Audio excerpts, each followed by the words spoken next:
Guys, अगर आपने इसका प्रीवियस पार्ट नहीं देखा तो मैंने डिस्क्रिप्शन में लिंक दे दिया है। पहले आप उसको देख के आओ, वरना ये पार्ट समझ नहीं आएगा। नत्सुमी ने मेरी नींद खराब किए बिना चुपके से मेरी जेब से फोन निकाल लिया। भसड़ तब मची जब स्क्रीन पर शेन यूयू का नाम चमका और हैरानी से उसकी आंखें एकदम बड़ी हो गईं। खोपड़ी सटकी उसकी कि साला इस छपरी के पास उसका नंबर कैसे आ गया। दोनों के बीच आखिर ऐसा कौन सा कांड चल रहा है जो मुझे नहीं मालूम।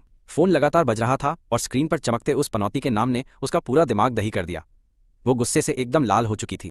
बिना एक सेकंड सोचे उसने सीधा कॉल काट दिया, फिर उस नंबर को सीधा ब्लैकलिस्ट में डाला और कॉन्टैक्ट से ऐसे उड़ाया जैसे कभी कोई था ही नहीं। उसने ये सब एकदम मक्खन की तरह किया, बिना किसी गिल्ट के अपना फोन टेबल पर रख दिया, फिर मेरे सोते हुए चेहरे को घूरते हुए अपना हाथ आगे बढ़ाया और कसकर मेरी नाक एकदम जोर से दबा दी।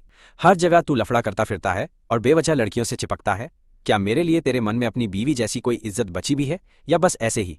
तेरा दूसरी लड़कियों से मुंह मारना तो फिर भी मैं बर्दाश्त कर लेती, लेकिन तुझे उसी चुड़ैल से बात करनी थी जिससे मेरी सबसे पुरानी और सबसे तगड़ी वाली दुश्मनी चल रही है। ये सोचकर ही उसकी भड़ास और बढ़ गई कि मैं उस लड़की को कितना खास मानता हूँ, और इसी जलन ने उसके अंदर की पूरी आग भड़का दी। नाक बंद होने से मेरा दम घुटने लगा और सांस लेना बहुत भारी हो गया। मैं बुरी तरह तड़पा और सांस लेने के लिए तड़पते हुए अपना मुंह पूरा खोल दिया। उसकी नजरें मेरे होठों पर टिक गईं और वो मेरे खुले मुंह को ऐसे घूरने लगी जैसे कोई शेर अपने शिकार को एकदम पास से ताड़ रहा हो।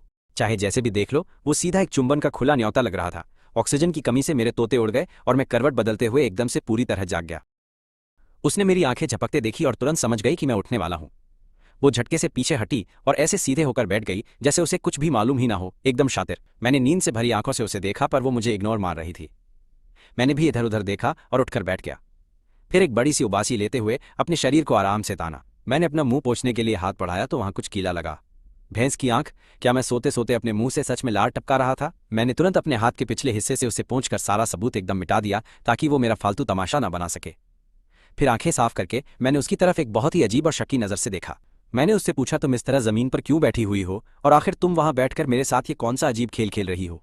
उसकी तेज खोपड़ी कुछ पल के लिए एकदम सन्न रह गई। फिर वो हकलाते हुए बोली, मैं ध्यान लगा रही हूँ। मैंने उसे एक बहुत ही अजीब नजर से देखा। ध्यान लगाना और ये बंदी भाई दूर दूर तक कोई मेल नहीं था।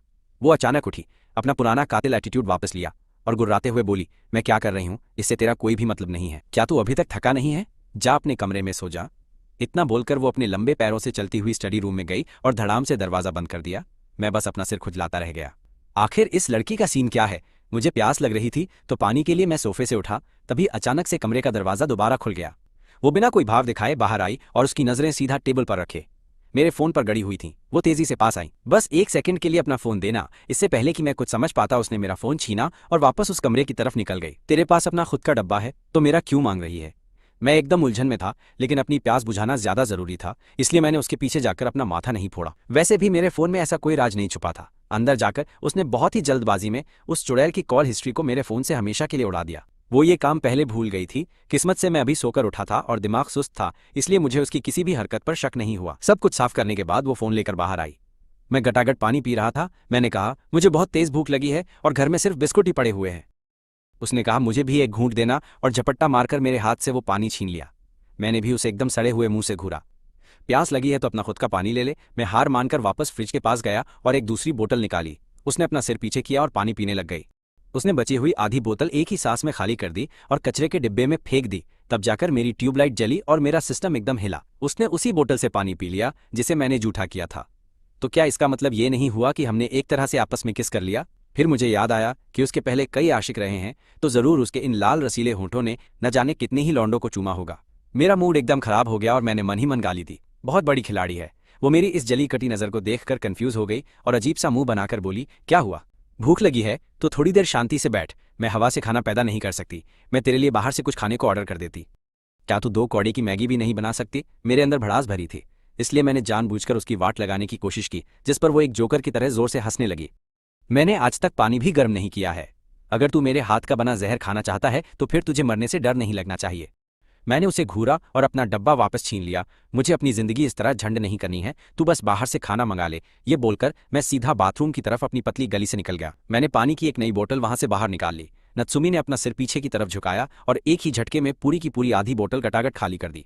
उसने पैर से कूड़ेदान खोला और बोतल उसमें फेंक दी। तब जाकर मेरी ट्यूबलाइट जली कि भैंस की आंख, उसने उसी बोतल से पानी पी लिया जिसे मैंने अभी अभी जूठा किया था। तो क्या इसका मतलब ये नहीं हुआ कि फिर मुझे याद आया कि उसके पहले भी कई आशिक रहे हैं, तो जरूर उसके इन लाल रसीले होठों ने न जाने कितने लड़कों को चूमा होगा। ये सोचकर ही मेरा मूड एकदम खराब हो गया और मैंने मनी मन उस बंदी को गाली दी कि साला ये तो बहुत बड़ी खिलाड़ी निकली। उसने मेरी इस जली कटी और अजीब सी नज़र को अपने ऊपर महसूस किया और माथा सिकोड़ते हुए पूरी तरह से कंफ्यूज होकर मेरी तरफ एकदम पागलों की तरह घूर कर देखने लगी। उसने पूछा, क्या हुआ? अगर तुझे सच में भूख लगी है तो थोड़ी देर शांति से बैठ, क्योंकि मैं हवा से जादू करके तेरे लिए खाना पैदा नहीं कर सकती। मैं तेरे लिए बाहर से कुछ ऑर्डर कर देती हूँ। क्या तू 2 कौड़ी की मैगी भी नहीं बना सकती? मेरे अंदर उसके लिए बहुत तगड़ी वाली भड़ास थी, इसलिए मैंने जानबूझकर उसकी वाट लगाने और उसे परेशान करने की कोशिश की, जिस पर वो बस एक जोकर की तरह मेरे मुंह पर बहुत ही ज्यादा जोर जोर से हंसने लग गई। मैंने आज तक पानी भी गर्म नहीं किया है। अगर तू सच में मेरे हाथ का बना हुआ जहर खाना चाहता है तो फिर तुझे मरने से डर नहीं लगना चाहिए। मैंने उसे घूरा और अपना डब्बा वापस छीन लिया। मुझे अपनी जिंदगी इस तरह झंड नहीं करनी है, तू बस बाहर से खाना मंगा ले। ये बोलकर मैं सीधा अपने बाथरूम की तरफ निकल गया। अचानक से फोन बजने लगा और मुझे बहुत अजीब सी शर्म महसूस हुई। साला मैं यहाँ अंदर अपना काम निपटा रहा हूँ और इस पनौती को अभी ही कॉल करना था। स्क्रीन पर किसी अनजान का नंबर चमक रहा था। मैंने ज्यादा लोड नहीं लिया और सोचा कि ये फालतू का गलत कॉल होगा, इसलिए मैंने तुरंत उसे उठा लिया। तभी उधर से एक आवाज आई, क्या तुम झांग हे बोल रहे हो? ये उस डायन शेन यूयू की बहुत ही मीठी और सुरीली सी आवाज थी, जिसे सुनकर मैं पूरी तरह कांप गया और अपनी ही थूक गले में फंसने से जोर से खांसने लगा। अरे तुम अचानक मुझे क्यों कॉल कर रही हो? उसने बड़े ही प्यार से पूछा। तुम अभी क्या कर रहे हो? क्या अभी इस वक्त तुमसे बात करना थोड़ा सा अनकंफर्टेबल तो नहीं हो सकता है ना? मुझे बहुत ऑकवर्ड फील हुआ और मैं उसे अपनी टॉयलेट वाली लोकेशन नहीं बताना चाहता था। मैंने अपनी आवाज़ धीरे करके बोला, नहीं ऐसा कुछ भी नहीं है, क्या हुआ? वो पल भर के लिए रुक गई और फिर बोली, मैंने तुम्हें इससे पहले भी कॉल किया था, पर तुमने बिना कुछ सोचे मेरा कॉल सीधा काट दिया। फिर जब मैंने तुम्हें दोबारा मिलाया तो फ़ोन लगा ही नहीं। ऐसा लग रहा था जैसे तुमने मुझे अपनी ब्लैकलिस्ट में डाल दिया है, पर मुझे बिल्कुल नहीं लगा था कि तुम इतनी नीच हरकत कर सकते हो। मैंने पूरी हैरानी में पढ़कर उससे कहा, क्या तुमने सच में मुझे कॉल किया था? मुझे तो कुछ भी समझ नहीं आ रहा, ये तुमने आखिर किस टाइम पर किया था? उसने तुरंत जवाब दिया कि बस 10 मिनट पहले तो मैं घोड़े बेचकर सो रहा था और फिर मेरे दिमाग की बत्ती जली। पूरा का पूरा सीन मुझे एकदम साफ शीशे की तरह समझ आ गया। उस वक्त मेरे पास पूरे घर में सिर्फ एक ही इंसान मौजूद था और वो थी मेरी अपनी ही बीवी। इसके पीछे उसी का खुराफाती दिमाग है। ये बात समझने के लिए मुझे आइंस्टीन नहीं बनना था, सिस्टम पूरा हैंग था। नत्सुमी ने देखा शेन यूयू का कॉल आ रहा है तो उसने एकदम झटके से काटकर उसको ब्लैकलिस्ट मार दिया और मेरा फोन बिना किसी बात के छीन लिया था। क्या भसड़ मची! ये पक्का सबूत मिटाने का कोई खतरनाक गेम बजाने वाला सीन था। धत तेरी की! मुझे समझ नहीं आ रहा कि वो लड़की ऐसा नीच काम कैसे कर सकती है। मेरा दिमाग दही हुआ। यही सब सोचते हुए मैंने तुरंत माफी मांग ली कि शेन मुझे माफ कर दो यार, वो सब मेरी दोस्त ने किया था। मेरा कट गया। उसकी मीठी आवाज एकदम प्यार से आई, कोई बात नहीं, मुझे पहले ही पता था कि वो तुम नहीं हो सकते। तुम कैसे हो? अब अपनी हालत बताओ, क्या सब एकदम ठीक है भाई? मैंने सुना है कि तुम्हारी पिटाई हुई है, क्या बहुत ज्यादा लगी है? तो इसका मतलब वो मुझे इतनी जल्दी में सिर्फ मेरी चिंता के मारे ही कॉल कर रही थी। दिल गार्डन गार्डन हुआ। ऐसा लगा जैसे उसने मुझे अपना खास दोस्त मान लिया है, जिससे मुझे कतई जहर वाली खुशी मिली। ये कोई बहुत बड़ी बात नहीं है यार। मैं तुम्हें वॉलीबॉल हॉल में खोजने ही जा रहा था, लेकिन मेरी पनौती लगी थी और रास्ते में मुझे रोककर भसड़ मचा दी गई थी एकदम। उसकी आवाज़ अचानक से थोड़ी भारी और उदास सी हो गई और उसने कहा, मैंने सुना, मुझे माफ़ कर दो। ये सुनकर तो भाई सख्त लौंडा पिघल गया और हवा टाइट हो गई। अगर मैंने तुम्हें ना बुलाया होता तो ऐसा कुछ नहीं होता। मैं तुम्हें कैसे दोष दे सकता हूँ? अगर कोई जिम्मेदार है तो वो वही है। उसी की वजह से उन पागल आशिकों ने मुझे पीटा है। क्या तुम सच में एकदम ठीक हो? अगर कुछ भी गड़बड़ है तो मुझसे झूठ मत बोलना, वरना मेरा तो फ्यूज उड़ जाएगा और बवाल मच जाएगा। मैं तुम्हारी असली हालत जानना चाहती हूँ। मैं साफ देख सकता था कि वो सच में बहुत परेशान थी और उसकी बातों से मुझे ये पक्का यकीन हो गया। मैंने हंसते हुए कहा कि मैं एकदम ठीक हूँ। सच में अगर मेरी वॉट लगी होती तो मैं अभी तुम्हारे साथ ऐसे बैठकर हंसी मजाक थोड़ी ना कर रहा होता। एकदम सही ना? वो ये सब सुनकर फाइनली रिलैक्स हो गई। चलो ये तो बहुत बढ़िया बात है। क्या मैं तुमसे एक और चीज़ पूछ सकती हूँ? अचानक से उसकी मीठी आवाज़ बहुत सीरियस और गहरी सी हो गई थी एकदम। मैंने सिर हिलाते हुए कहा, बिल्कुल पूछो। उसके बोलने के तरीके से लग रहा था कि वो कोई बहुत तगड़ी और बड़ी बात पूछने वाली है जो ज़रूरी है। क्या वो लड़की तुम्हारी गर्लफ्रेंड है? मुझे बिल्कुल उम्मीद नहीं थी कि वो ऐसा कुछ पूछेगी। शायद उसने भी सुन लिया होगा कि आज दिन भर क्या क्या कांड और बवाल मचा था मेरे साथ। उसका सबके सामने मुझे अपना पति बताना पक्का। अब तक पूरे स्कूल में आग की तरह फैल चुका होगा और मेरा सबके सामने तमाशा बन गया होगा। मैं थोड़ा हिचकिचाया कि इस पूरी भसड़ को कैसे समझाऊं। हालांकि वो मेरी गर्लफ्रेंड तो बिल्कुल भी नहीं है, लेकिन वो मेरी मंगेतर जरूर है और यही सबसे बड़ा लोचा है आज। उसने बड़े प्यार से कहा, अगर तुम नहीं बताना चाहते तो कोई बात नहीं, सब ठीक है। मैंने कहा, ऐसा नहीं है कि मैं तुम्हें ये सब बातें बताना नहीं चाहता हूँ, बिल्कुल भी। बस हमारा रिश्ता थोड़ा उलझा हुआ है जिसे समझाना मुश्किल है। मैंने अपना सिर रगड़ा क्योंकि मेरा माथा ठनक रहा था और मुझे कुछ भी पल्ले नहीं पड़ रहा था एकदम। मुझे समझ नहीं आ रहा था कि मैं उसे अपनी असली पहचान और उस चवन्नी छाप लड़की के साथ अपना रिश्ता बताऊं या नहीं। मैं बुरी तरह हकलाया। जहां तक गर्लफ्रेंड होने की बात है तो ऐसा बिल्कुल नहीं है। वो अचानक से रुक गई और उसकी आवाज़ एकदम से बहुत ज़्यादा नरम और प्यारी सी हो गई थी, कसम से। चलो मैं एक अलग तरीके से पूछती हूँ, क्या तुम उसे पसंद करते हो? मतलब एकदम रोमांटिक तरीके वाला प्यार। ये सुनते ही मेरी तो हवा टाइट हो गई थी गुरु। बेशक मैं उसे पसंद करता हूँ, हम बचपन के दोस्त थे, एकदम परिवार के करीब। वो मेरे लिए बहुत अच्छी थी और हमेशा मेरा पूरा ख्याल रखती थी। मैं उसे पसंद कैसे नहीं कर सकता, लेकिन रोमांटिक फीलिंग्स, मैंने इसके बारे में कभी सपने में भी नहीं सोचा था। यही सब दिमाग में रखकर मैंने एकदम सॉलिड और कड़क जवाब दिया था, पूरी तरह बिल्कुल नहीं, हमारा रिश्ता वैसा बिल्कुल नहीं है जैसा तुम सोच रही हो। उसने अचानक से बहुत ही धीमी और नशीली सी आवाज में कुछ ऐसा कहा जो बहुत गजब का था। तुम अभी कहाँ पर हो? क्या तुम्हारा बाहर आना पॉसिबल है? मैं तुमसे मिलना चाहती हूँ। इन शब्दों ने मेरे दिल की धड़कन तेज कर दी और सिस्टम हैंग कर दिया मेरा तो एकदम से यार। ये बिल्कुल किसी आशिक की फुसफुसाहट जैसा लग रहा था। जैसा मैंने पहले बताया था कि मैं तो मीठी आवाज पर ही पूरी तरह से लट्टू होता हूँ। उसकी आवाज बहुत ही कोमल और शानदार थी। उसको इतने प्यार से ये कहते हुए सुनना कि मैं तुमसे मिलना चाहती हूँ, इसने सच में मेरे दिमाग का पूरा दही कर दिया था। उस वक्त एकदम से मेरी कल्पनाएं दौड़ने लगी। मैंने अपना सिर हिलाया। इतना ज्यादा मत सोचो भाई, शायद वो बस आमने सामने बैठकर कोई जरूरी बात करना चाहती होगी, और कुछ नहीं जो मैं सोच रहा हूँ। बात करना चाहती होगी, ये वो नहीं है जो मैं सोच रहा हूँ। हाँ बिल्कुल। चलो टाइम सेट करते हैं। इससे पहले कि हम टाइम पक्का कर पाते, अचानक से कुछ एकदम भारी बवाल हुआ। दरवाजे पर जोर जोर से पीटने की आवाज आई। बाहर से उस चुड़ैल की चिढ़ाने वाली आवाज आई, झांग, हे तुम बहुत देर से अंदर बैठे हो, क्या अंडे दे रहे हो? बाहर आ जाओ जल्दी से एकदम। तुम अंदर कर क्या रहे हो? मैं डरा कि कहीं उसे पता न चले कि मैं दूसरी बंदी से बात कर रहा था। हवा टाइट हो गई। मैंने फुसफुसाते हुए उससे कहा कि मैं तुम्हें बाद में कांटेक्ट करूंगा। फोन काटने के बाद मुझे याद आया कि मैं अभी भी टॉयलेट सीट पर बैठा था और थोड़ा शर्मिंदा महसूस किया। शर्म के मारे मैंने जल्दी से अपनी पैंट ऊपर खींची, फिर फ्लश किया और अपना फोन जेब में छिपाकर एकदम फुर्ती से बाथरूम का दरवाजा खोल दिया। बिना किसी देरी के एकदम से बाहर वो हाथ बांधे खड़ी थी और मुझे एकदम शरारती नजरों से घूर रही थी। क्या तुम्हारा काम खत्म हो गया या अभी और टाइम पास करने का पूरा मूड है? मुझे लगा तुम टॉयलेट में गिर गए होगे। मैंने उसे घूरते हुए कहा कि तुम ही हो जो अंदर गिरी होगी। उसने बाथरूम के अंदर झांका और अपनी नाक सिकोड़ ली, जैसे गंदी बदबू आ रही हो। तो फिर तुम अंदर इतनी देर से क्या कर रहे थे? मैंने उसके सिर को थपथपाते हुए कहा कि तुमसे मतलब तुम सारा दिन क्या उल्टा सीधा सोचती रहती हो, तुम्हारा पोपट बन गया है। उसने सूंघ कर देखा तो कोई खराब बदबू नहीं आ रही थी, इसलिए उसने मुझे बाहर खींच लिया और बोली, जल्दी निकलो, मुझे भी बाथरूम यूज करना है, मेरी बैंड बज रही है गुरु, मैं मर रही हूँ। उसने भी बहुत सारा पानी पी लिया था। मेरी हरकतें थोड़ी धीमी थीं और मैं तभी अपनी जगह से हिला जब उसने मुझे पीछे से जोरदार धक्का मारा था। मैं थोड़ा सुन्न और खिसका हुआ सा लग रहा था। उसने मुझे एक एकदम शैतानी मुस्कान के साथ देखा और बोली, क्या तुम यहीं रुककर मेरा नजारा देखना चाहते हो टर्की इंसान? मुझे कोई दिक्कत नहीं है, मैं कुछ नहीं देखना चाहता। उसके ऐसे चिढ़ाने से मेरे उड़े हुए होश वापस आ गए और मैं वहां से तुरंत पतली गली से निकल लिया बिना कुछ बोले। उसने हंसते हुए मुझे देखा और फिर बाथरूम के अंदर चली गई। मैं वापस लिविंग रूम में गया और एक बार चेक किया कि वो अंदर है या नहीं। जब देखा कि वो अंदर है तो मैं छुपकर किनारे खिसक गया। मैंने अपना फोन निकाला, शेन को ब्लैकलिस्ट से हटाया और उसे पूरी सिचुएशन समझाते हुए एक लंबा सा मैसेज सेंड कर दिया था। सारी भसड़ समझा दी। उसने बहुत जल्दी से रिप्लाई किया कि क्या तुम दोपहर में बाहर आ सकते हो? मुझे पता है कि तुम्हारे लिए अभी स्कूल आना बहुत मुश्किल काम है, इसलिए हम कहीं बाहर ही मिल लेते हैं। मैंने उस मैसेज को देखा और काफी देर तक सोचने लगा कि अब इसका क्या रिप्लाई दूं जिससे कोई रायता ना फैले। अभी तक खाने का ऑर्डर नहीं आया था। खाने के बाद मुझे कोई ना कोई तगड़ा बहाना ढूंढना पड़ेगा ताकि मैं उस ढक्कन लड़की की नजरों से बचकर चुपचाप बाहर खिसक सकूं एकदम आसानी से। समय बहुत ही कम था तो मैंने रिप्लाई किया, क्या स्कूल के बाद मिलना ठीक रहेगा? और कुछ ही सेकंड्स के अंदर उसका बहुत ही प्यारा और मीठा सा जवाब आ गया जिससे मुझे एकदम शांति मिल गई। उसने कहा, बिल्कुल हम तभी मिलते हैं। जैसे ही मैंने उस मैसेज को पूरा खत्म किया, वो आफत की पुड़िया मतलब वो लड़की सीधे बाथरूम से बाहर आ गई थी। उसे अपनी तरफ देखते हुए पाकर मैंने अपने आप ही फोन को छिपा लिया और एकदम चोरों की तरह डरे हुए स्वर में कहा कि मेरे फोन की बैटरी एकदम से खत्म हो गई है। एकदम यार, मैं बस इसे चार्ज पर लगाने जा रहा हूँ। मैं जल्दी से बेडरूम की तरफ चला गया। उसने मुझे एक नज़र देखा, लेकिन उसके दिमाग में क्या खुराफात चल रही थी ये समझना मेरे लिए बिल्कुल नामुमकिन था। एकदम खाने की डिलीवरी बहुत फास्ट थी और 30 मिनट के अंदर ही आ गई थी। उस लड़की ने बहुत सारी अलग अलग चीज़ें ऑर्डर की थी और वो सबकी सब मेरी सबसे पसंदीदा खाने की चीज़ें थीं।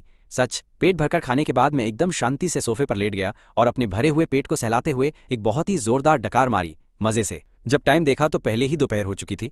मैंने उससे कहा कि मैं आज दोपहर की क्लास में नहीं जाना चाहता, तुम अकेले ही चली जाओ, मेरा मन नहीं है। मेरी छुट्टी की एप्लीकेशन लगा देना, बस ये बोल देना कि मुझे बहुत गंदी चोट लगी है और मुझे कुछ दिनों के लिए रेस्ट की ज़रूरत है।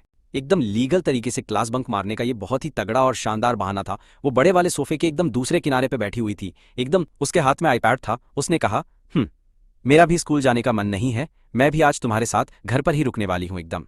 वो ऑनलाइन जड़ी बूटी वाले खाने की दुकान ढूंढ रही थी ताकि रात को मेरे लिए कोई बढ़िया सूप मंगा सके और मैं जल्दी से ठीक होकर बवाल करूं। वो अपने शू खानदान के शेफ को भी बोल सकती थी, लेकिन अगर उसके घरवालों को मेरी चोट के बारे में पता चलता तो पक्का रायता फैल जाता। और वो, तू भी क्लास नहीं जा रही क्या भाई? मेरी तो एकदम हवा टाइट हो गई। मैंने घबराते हुए कहा, तुझे ये सब करने की कोई ज़रूरत नहीं है, मेरे साथ घर पर मत रुक, मैं अकेला एकदम कड़क हूँ। तू अपनी क्लास जा नत्सुमी को। मेरा ये ड्रामा बहुत अजीब लगा और उसने मुझे एकदम शक भरी नज़रों से घूरना शुरू कर दिया जैसे कोई बहुत बड़ा झोल हो रहा हो। तू मुझे घर से बाहर निकालने के लिए इतना उतावला क्यों हो रहा है? मेरे पीठ पीछे कोई कांड करने का प्लान है क्या? जब भी मैं कोई चोरी करता हूँ तो मैं हकलाने लगता हूँ। उसने अपना आईपैड नीचे रखा और अपनी कतई जहर आंखों को झपकाते हुए बोली, सच में कोई लोचा नहीं है ना? मैंने तुरंत अपना सिर ऐसे हिलाया जैसे कोई बहुत आज्ञाकारी कुत्ता अपने मालिक की बात मानता हो। अरे सच में यार, मैं बस ये नहीं चाहता कि मेरी वजह से तेरी क्लास मिस हो जाए। तू मेरी टेंशन मत ले और चुपचाप क्लास जा। मैं अपना ख्याल खुद रख सकता हूँ, कोई डम नहीं। मैंने पूरे भौकाल के साथ अपनी छाती ठोक कर कहा, अगर वो यहाँ रुककर मुझ पर नजर रखती तो मेरा शेन यूयू से मिलने जाने का सारा प्लान चौपट हो जाता। मैं सोफे से कूदकर भागा। मुझे डर था कि कहीं वो और फालतू के सवाल ना पूछने लगे, इसलिए मैं बिना टाइम वेस्ट किए सीधा स्टडी की तरफ। यहाँ बहुत बोरियत हो रही है, अपना कंप्यूटर दे दे ताकि मैं कुछ गेम खेल सकूं। जब से मैं वापस आया हूं मैंने कंप्यूटर को हाथ नहीं लगाया है और अचानक से मेरी उंगलियों में गेम खेलने की खुजली मचने लगी। रुक जा, वो एकदम से भाग कर आई और सीरियस शक्ल बनाकर मेरा रास्ता रोककर खड़ी हो गई जैसे कोई बड़ी गुंडी। स्टडी रूम मेरा प्राइवेट इलाका है, तू अंदर नहीं जा सकता। मैंने एकदम चिढ़ते हुए उससे शिकायत की और बोला कि ये कैसा प्राइवेट इलाका है भाई, क्या छुपा कर मैं अंदर क्यों नहीं जा सकता, मुझे मत बता।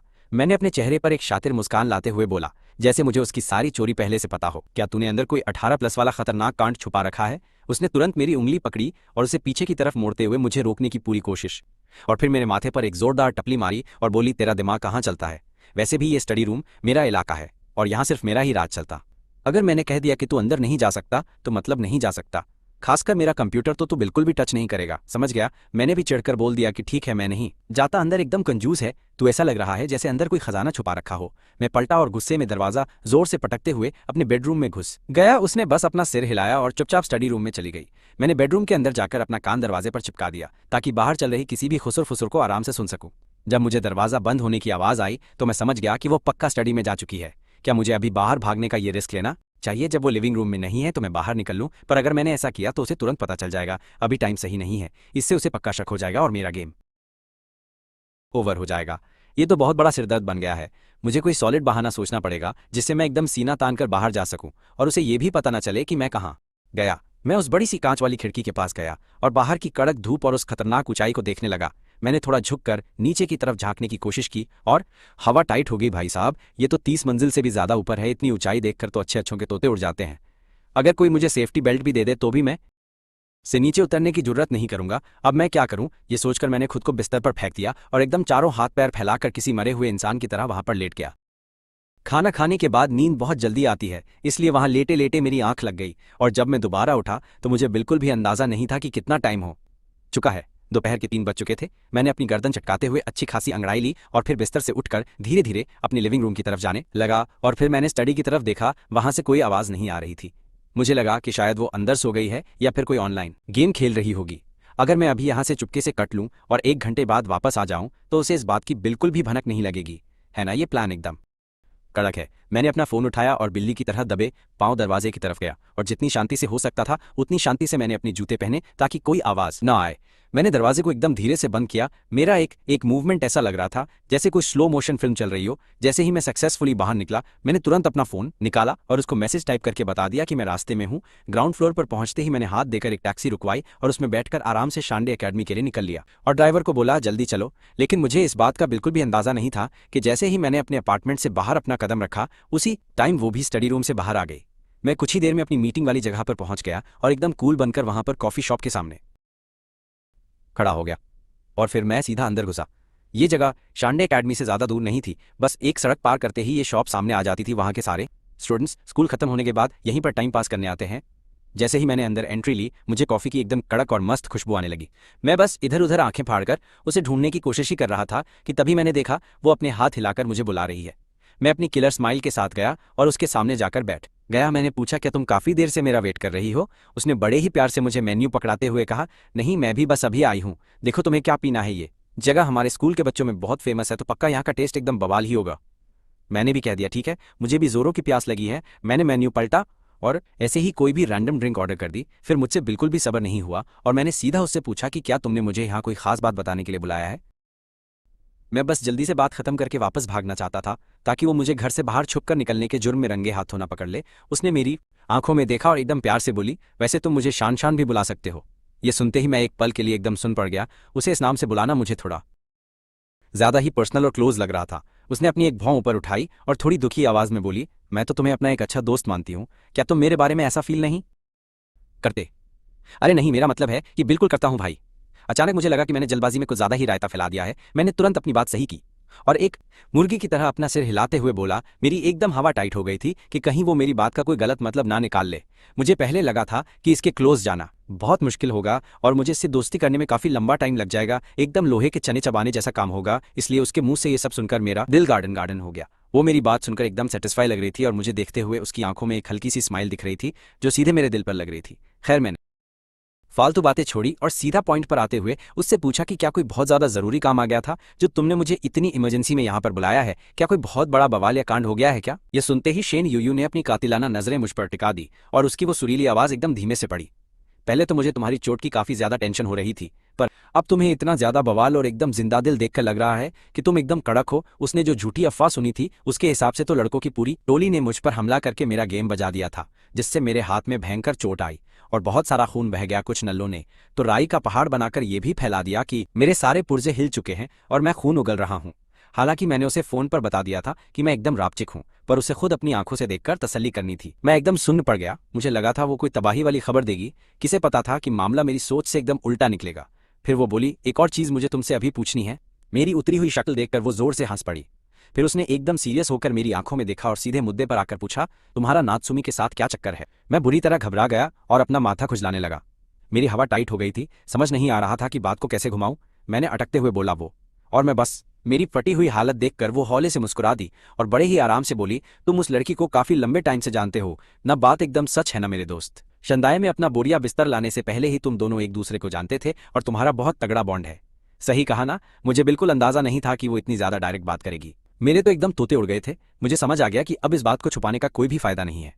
तभी अचानक बगल से एक बहुत तेज और भारी आवाज गूंजी, ओए जियांग ही। ये आवाज मेरी जानी पहचानी थी, जिसे सुनकर मेरा शरीर सुन्न पड़ गया और खून जम गया। मुझे तुरंत लगा कि वो पक्का आ गई है और उसने मुझे रंगे हाथों किसी दूसरी लड़की के साथ धर दबोचा। और उससे भी बड़ा सत्यानाश तो ये था कि मैं उसकी सबसे बड़ी दुश्मन के साथ बैठा था। मुझे लगा कि आज तो मेरा पूरा गेम ही बच गया है। मैंने बहुत ही ज्यादा डरते डरते अपना सिर धीरे से पीछे की तरफ घुमाया, पर इससे पहले कि मैं उस इंसान का चेहरा ठीक से देख पाता, कोई एकदम से आगे कूदा और मेरा कंधा दबोच लिया। अरे ये तो सच में तू ही है। मुझे लगा शायद मेरी आंखों का कोई लोचा है। हाँ हाँ, अच्छा हुआ मैंने आवाज मार दी, वरना आज तू पक्का मेरे हाथ से निकल जाता। वो जानी पहचानी आवाज सुनकर मैं एकदम से हैरान होकर पीछे मुड़ा और बोला, अरे मेरे भाई सॉन्ग जी, तू यहाँ इस खोपचे में बैठकर क्या गुल खिला रहा है? उसने मुझे घूरते हुए तुरंत जवाब दिया, साले ये सवाल तो मुझे तुझसे पूछना चाहिए, तू यहाँ क्या कर रहा है और तू वापस अपने देश में कब टपक पड़ा ये तो बता। मुझे वापस लौटे हुए अभी बस कुछ ही दिन बीते हैं। मेरी हालत पूरी तरह ठीक नहीं थी, इसलिए मैंने बात को घुमाते हुए उसे एक छोटा सा ही जवाब दिया। वो लुखा लगातार मेरे कंधे पर अपना हाथ रखे हुए था और बोला, तूने मुझे पहले क्यों नहीं बताया? तू अब यहाँ पर और कितने लंबे टाइम तक रुकने वाला है? वापस अमेरिका कब निकल रहा है? मैंने शंघाई में एडमिशन ले लिया है, तो अभी कुछ टाइम तक मैं इसी देश की हवा खाने वाला हूँ। पर मेरे दिल के अंदर कुछ और ही खिचड़ी पक रही थी कि जैसे ही उस बंदी से शादी का ये लफड़ा खत्म होगा, मैं पक्का वापस अमेरिका कल्टी मार लूंगा। सच्ची? तू कोई लंबी तो नहीं फेंक रहा ना? तूने सच में शंघाई में अपना जुगाड़ बिठा लिया है? खुशी के मारे उसने एकदम झटके से मेरा हाथ कसकर पकड़ लिया और बोला। मैं जोर से हंसा और उसकी पीठ थपथपाई। हाँ, एकदम 16 आने सच है।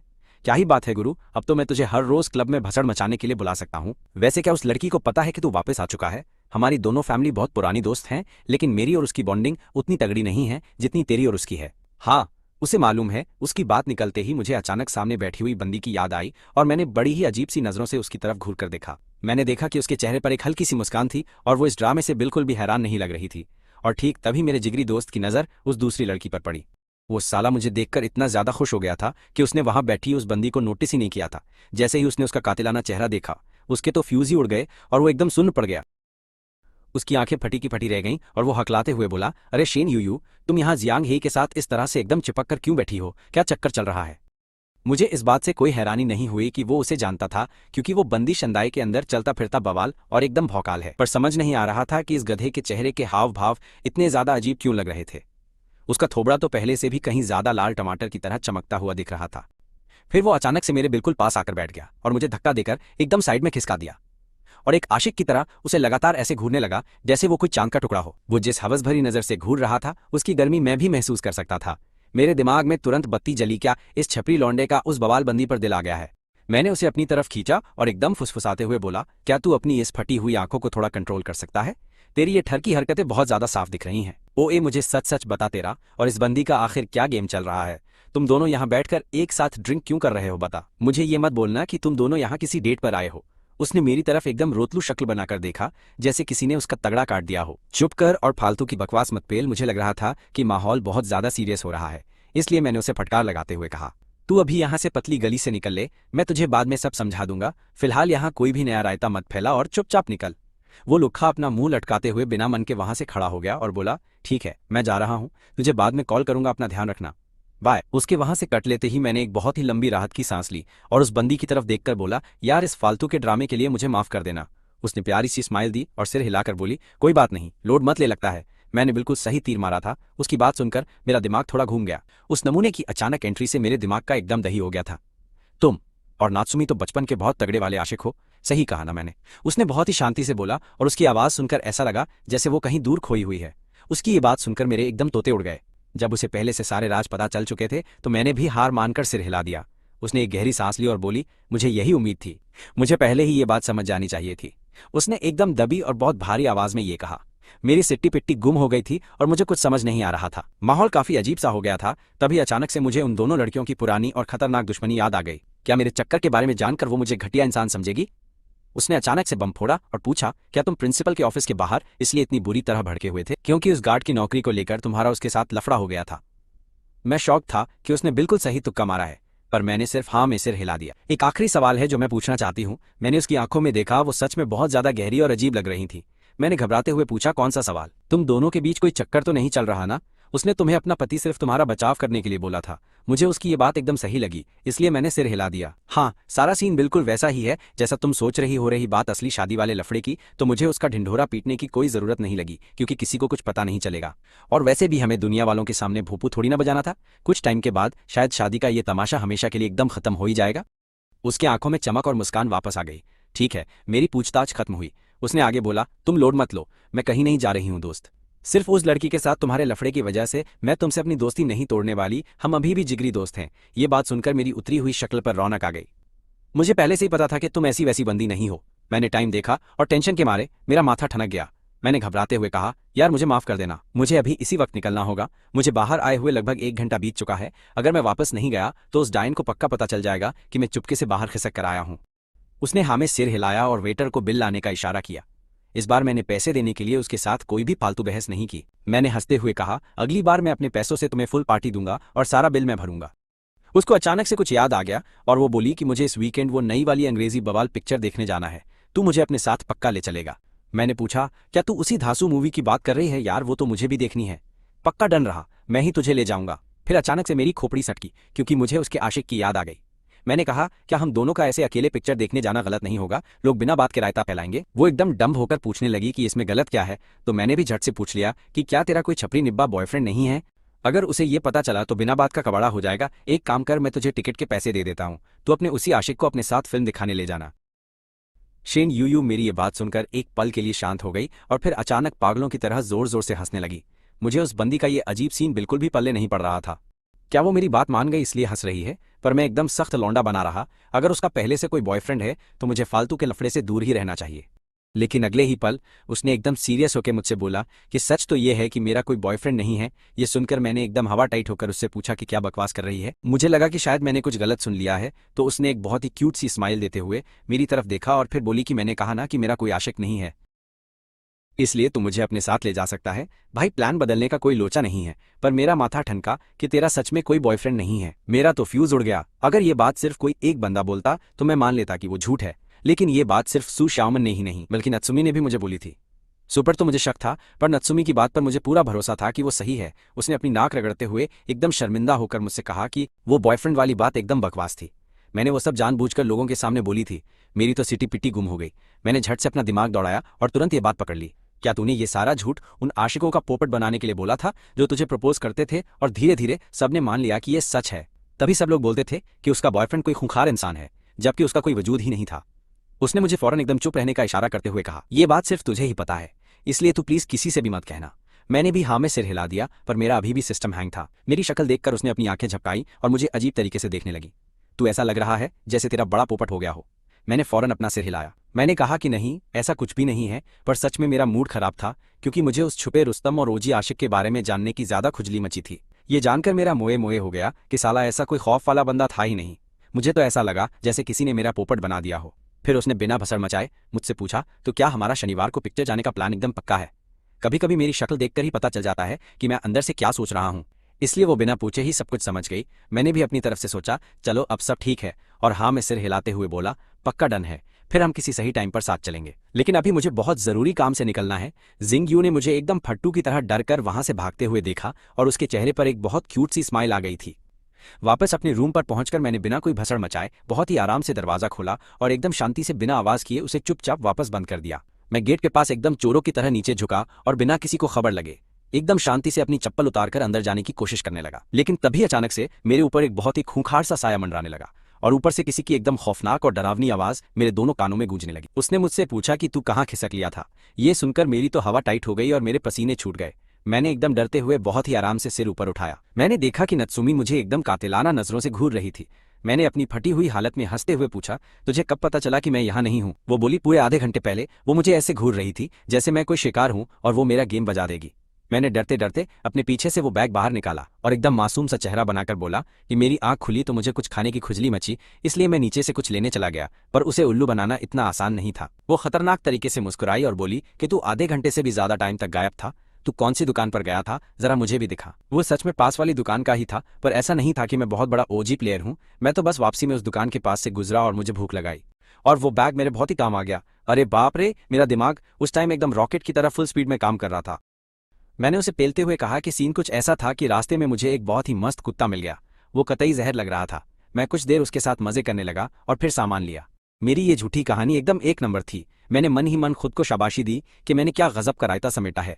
नत्सुमी ने शक करते आंखें झपकाई और देखने लगी। एक कुत्ता? मैं तो यहाँ इतने सालों से रह रही हूँ, पर मैंने आज तक उसे नहीं देखा। वो कितने साल का था और तूने उस कुत्ते का क्या नाम रखा था? उसका मालिक कोई आदमी था या कोई औरत? ये सब सवाल सुनकर मेरी तो खटिया खड़ी हो गई। भला मुझे इन सब फालतू बातों के बारे में कैसे पता होगा? कुछ सेकंड के लिए तो मैं बुरी तरह से डर गया था और मेरी हवा टाइट थी। फिर मैंने अपना चेहरा एकदम सीरियस बनाया और फुल एटीट्यूड में उसे घूर कर देखने लगा। तेरे कहने का क्या मतलब है? क्या तुझे मेरी बातों पर भरोसा नहीं है? मैं तेरे लिए तेरा फेवरेट खाना लाया और तू ऐसा बोल रही है? ठीक है, अब तुझे कुछ भी खाने को नहीं मिलेगा। मैंने झूठा गुस्सा दिखाने की एक्टिंग की और उसे पीछे धकेल कर जाने लगा, पर उसने मेरा हाथ पकड़ लिया और एकदम बेचारी सी बनकर मुझे देखने लगी। तेरा दिमाग इतना ज्यादा खराब क्यों रहता है? मैंने ऐसा तो बिल्कुल नहीं बोला कि मुझे तेरी बात पर शक है। मैं तो बस ऐसे ही मजे मजे में पूछ रही थी। तुझे चोट लगी है और तू मुझे बिना कुछ बताए इधर उधर धक्के खा रहा है। वो मुझे सोफे तक ले गई और मेरे हाथ से अपना बैग लेकर उसने टेबल पर रख दिया। क्योंकि मेरी पहले ही फटी हुई थी, इसलिए मैंने ज्यादा हवाबाजी नहीं की। मुझे डर था कि कहीं ज्यादा ओवर एक्टिंग ना हो जाए। जब हम ठूंस रहे थे तो अचानक मेरा फोन बजा और मैं सुन पड़ गया। मेरे दिमाग में आया कि कहीं ये फोन शेनयू का तो नहीं है। मैंने फौरन नत्सुमी की तरफ देखा और मेरी खटिया खड़ी हो गई, क्योंकि वो भी एकदम सीधे मेरी ही तरफ घूर रही थी। उसकी घूरती हुई नजरें एकदम किसी डायन जैसी खौफनाक लग रही थीं। वो मुझे ताना मारते हुए बोली कि तेरा फोन बज रहा है, क्या तेरा इसे उठाने का कोई इरादा नहीं है? उसकी आंखें मुझ पर गड़ी हुई थीं, जिसे देखकर मेरी तो जान निकल गई। मैंने अपना फोन बाहर निकाला। वो सांगी का फोन था। उसे देखकर मेरी जान में जान आई और मैंने चैन की सांस ली। मैंने उसे फोन की स्क्रीन दिखाते हुए बोला कि ये अजी है। वो पूछने लगी कि वो अचानक तुझे फोन क्यों कर रहा है। ये बात सुनकर मेरे तोते उड़ गए। अगर उसे ये पता चल गया कि मैं अभी उसी से मिला था तो उसे तुरंत समझ आ जाएगा कि मैंने उस कुत्ते वाली बात पर उसे चूना लगाया है। मैं डर से एकदम हकलाते हुए बोला कि भाई मुझे नहीं पता, मैं पहले अपना फोन उठाता हूँ। मुझे डर था कि कहीं वो सब ना बक दे, इसलिए मैं सोफे से उठ गया और पानी पीने का नाटक करते हुए फ्रिज की तरफ खिसक लिया। फोन उठाते ही सांगी की आवाज किसी मशीन गन की गोलियों की तरह मेरे कानों में जोर से बजने लगी। वो एकदम भड़कते हुए बोला कि जांग ही तेरे साथ ये क्या लोचा चल रहा है, और वो शेनयू का क्या सीन है? तू उस बंदी से कब और कहाँ जाकर मिला था? तू उस कॉफी शॉप में क्या गुल खिला रहा था भाई? क्या तू भी उस पर लट्टू हो गया? मैंने एक पल के लिए फोन कान से दूर किया। मैंने कहा, इतना ज्यादा हाइपर मत हो, थोड़ी शांति से बात कर, मैं बहरा हो जाऊंगा। वो बोला, तेरे कान एकदम सही हैं, पर यहाँ मेरा दिल टूट रहा है। क्या तुझे पता है कि मैं कब से उस पर फिदा हूँ? तू बीच में आकर मेरा गेम कैसे बजा सकता है? मुझे समझ नहीं आ रहा था कि मैं अब इस पर हंसूं या रोऊं। ये लुक्खा तो सच में उस लड़की के प्यार में पागल है। मैंने छुपकर नत्सुमी को देखा और मौका पाते ही बेडरूम में घुसकर दरवाजा फौरन बंद कर लिया। भले ही मेरा ये कमरा एकदम साउंड प्रूफ था, पर फिर भी मैंने फुसफुसाते हुए उससे कहा कि तुझे हमारे मिलने वाली ये बात सबसे छुपानी ही होगी, वरना मेरा कबाड़ा हो जाएगा। तू ये बात किसी को मत बताना, और खास तौर पर नत्सुमी को बिल्कुल भी नहीं पता चलना चाहिए। सांगी ने डम होकर पूछा, पर क्यों भाई? अगली बार पक्का सब कुछ डिटेल में समझा दूंगा, बस इतना ध्यान रखना कि उसको इस बारे में बिल्कुल भी भनक नहीं लगनी चाहिए, समझे तुम? हाँ भाई, एकदम सही समझ गया। तो फिर तुम्हारा और शेनयू का क्या सीन है? मैंने सब क्लियर कर दिया। हम बस अच्छे दोस्त हैं, अगर तुमको वो पसंद है तो बेझिझक ट्राई मारो एकदम। उसने बहुत भारी और उदास सी सांस छोड़ी। मैं कोशिश कर तो रहा हूं, पर कोई जुगाड़ फिट नहीं बैठ रहा। वो मेरी तरफ एक बार पलटकर भाव तक नहीं देती है। मैं उसको इतने लंबे टाइम से चाहता हूँ और कभी किसी दूसरे लड़के के साथ अकेले नहीं देखा। मुझे याद आया कि हमारी पहली मुलाकात के टाइम वो कितनी ज्यादा रूड थी। वो लड़कों को रिजेक्ट करते टाइम बिल्कुल मुंह पर बेइज्जती कर देती थी। इसलिए सांजी का रास्ता बहुत मुश्किल होने वाला है। उसने फिर गहरी सांस ली। मुझे मालूम है कि उसका बॉयफ्रेंड है, इसलिए मैं सिर्फ दूर से ही उसको देखकर अपना काम चला सकता हूँ। मेरा बहुत मन कर रहा था कि उसे पूरा सच बता दूं, पर मैंने राज छुपाने का पक्का वाला वादा किया हुआ था। मैं अपने जिगरी दोस्त को भी कुछ नहीं बोल सकता था, बस मन ही मन उसको सपोर्ट कर रहा था।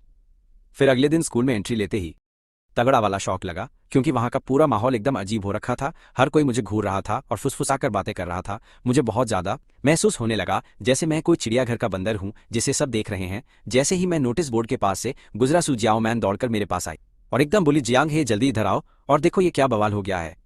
मैंने घबराकर पूछा क्या हुआ, और फिर पूरी तरह कंफ्यूज होकर चलने लगा। बोर्ड के सामने जमा पूरी भीड़ मेरे वहां पहुंचते ही अपने आप साइड हट गई। मुझे अंदर से एकदम पनौती वाली फीलिंग आने लगी। मैंने आगे बढ़कर वहां देखा तो मेरे तोते उड़ गए। वहां मेरी और शेन यू की कॉफी शॉप वाली फोटो लगी थी। किसी नीच इंसान ने उसे एडिट करके एकदम रोमांटिक दे दी थी, जिसे देखकर लग रहा था कि हमारा कोई चक्कर चल रहा है। मैं एकदम सुन्न पड़ गया। ये घटिया हरकत आखिर किसने की है? उसने ना में सिर हिलाते हुए कहा, मुझे बिल्कुल नहीं पता, लेकिन ये फोटो पूरे स्कूल के फोरम पर भी डाल दी गई है और हर क्लास के ग्रुप में भी है।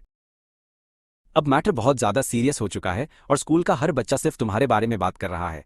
वो बेचारी डर के मारे आगे कुछ नहीं बोल पाई। उसकी ये हालत देखकर मुझे समझ आ गया कि लोग बहुत भयंकर रायता फैला रहे हैं। मेरी मुट्ठियां गुस्से से कस गईं। साला, ये किसने किया है? मेरी अभी उससे सिर्फ पहली मुलाकात हुई थी और हमने ऐसा कोई फालतू काम नहीं किया था। फिर अचानक से इतना बड़ा बवाल कैसे हो गया? उसने अपना माथा सिकोड़कर बहुत गहरी सोच में पड़ते हुए कहा, मुझे पूरा शक है कि ये काम पक्का चेन वेई का है, क्योंकि तुम्हारी वजह से उसे स्कूल से निकाल दिया गया है। तो सबसे बड़ा विलन वही हो सकता है भाई। वो इस बेइज्जती का बदला लेने के लिए किसी भी हद तक जा सकता है। क्या वो सस्पेंड हो गया? मुझे ये उम्मीद नहीं थी, लेकिन अब सब कुछ एकदम लॉजिकल लग रहा था। उसने समझाते हुए बोला, तुम्हें शायद अभी अंदाजा नहीं है कि यहां से निकाला जाना कितनी बड़ी बात होती है। ये सीधे तौर पर किसी की इज्जत और स्टेटस का सिंबल माना जाता है, और अगर तुम्हें यहां से धक्के मारकर निकाल दिया जाए तो सारे अमीर लोग तुम्हें नीची नजर से देखते हैं। और वैसे भी वो इंसान तो हद से ज्यादा घमंडी है, तो वो इतनी भयंकर बेइज्जती कैसे बर्दाश्त कर सकता है? ये पूरी कहानी सुनकर मेरा दिमाग एकदम दही हो गया और मेरे सिर की नसें बहुत ही तेज दर्द से फटने लगी। सच में मुझे उस कमीने चेनवेई के सस्ते बदले की कोई टेंशन नहीं थी, बल्कि मुझे सबसे ज्यादा फिक्र इस बात की थी कि जियांग आखिर ये क्या बवाल हुआ है। तभी अचानक से मेरे ठीक पीछे से नत्सुमी की एकदम ठंडी और कातिलाना आवाज गूंजी, जिसे सुनते ही मेरा पूरा शरीर डर के मारे एकदम सुन पड़ गया और मैं तक नहीं पा रहा था।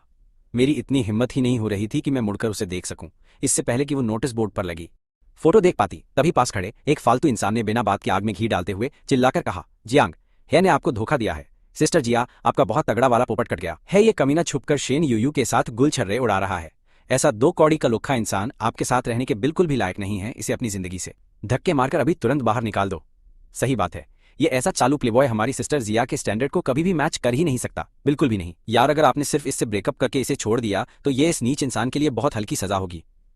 इससे तो सीधा स्कूल से ही बाहर फेंकवा दो। एकदम सही बोला, इसे यहाँ से धक्के मारकर निकालो। इस नालायक का तुरंत स्कूल से पत्ता कट होना चाहिए, तभी इसको इसकी औकात समझ आएगी। ये सारी फालतू बकवास करने वाले ज्यादातर लड़के ही थे। फिर उसने अपना माथा सिकोड़कर बहुत ही गुस्से में मुझसे पूछा, आखिर ये सब क्या भसड़ मच रही है? उसकी नजर जैसे ही बोर्ड पर लगी, उस फोटो पर पड़ी, उसका चेहरा गुस्से से लाल हो गया और उसके तेवर एकदम खूंखार कातिलाना हो गए। उसने अपनी बर्फ जैसी ठंडी आंखों से मुझे घूरते हुए दोबारा एकदम कड़क आवाज में पूछा कि ये सब क्या रायता फैला है? अल्फाज भले ही पहले वाले सेम थे, पर अब उनके पीछे का मतलब और धमकी पूरी तरह से बदल चुकी थी। ये घटिया फोटो आखिर कब खींची गई? उसने एकदम सीरियस टोन में पूछा और उसकी नजरें दोबारा उसी फोटो पर जाकर टिक गईं। बदकिस्मती से उस फोटो के ठीक नीचे राइट साइड वाले कोने में डेट एकदम साफ लिखी हुई थी।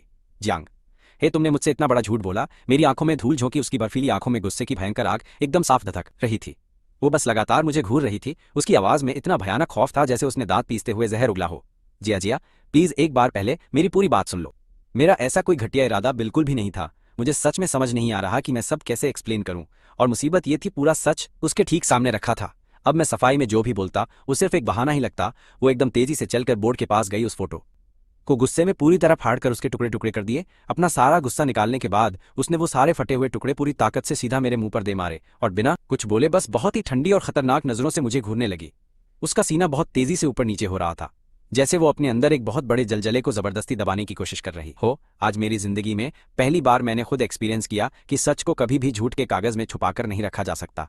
लेकिन मुझे सपने में भी उम्मीद नहीं थी ये राज इतने गंदे तरीके से सबके सामने खुलेगा। कोई कमीना जानबूझकर मेरा गेम बजाना चाहता था ताकि वो मेरे और उसके बीच बहुत तगड़ी दरार डाल सके, और साला वो इस घटिया प्लान में पास भी हो गया। उसने एक बहुत ही चुभने वाली स्माइल दी। मैं बस ये देखना चाहती हूँ कि इस बार मुझे फिर से बेवकूफ़ बनाने के लिए आखिर कौन सा नया बहाना मारोगे।